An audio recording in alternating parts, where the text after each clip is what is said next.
نوتدونی اولین فروشگاه نوت موسیقی در ایران.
سلام دوست من، شما پیشنمایش این آموزش رو مشاهده کردید.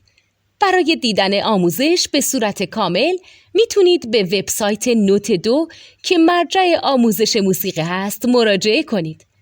همچنین برای تهیه نوت موسیقی مرتبط با این آموزش هم میتونید به وبسایت نوتدونی که بزرگترین آرشیو نوت موسیقی در ایران هست مراجعه کنید.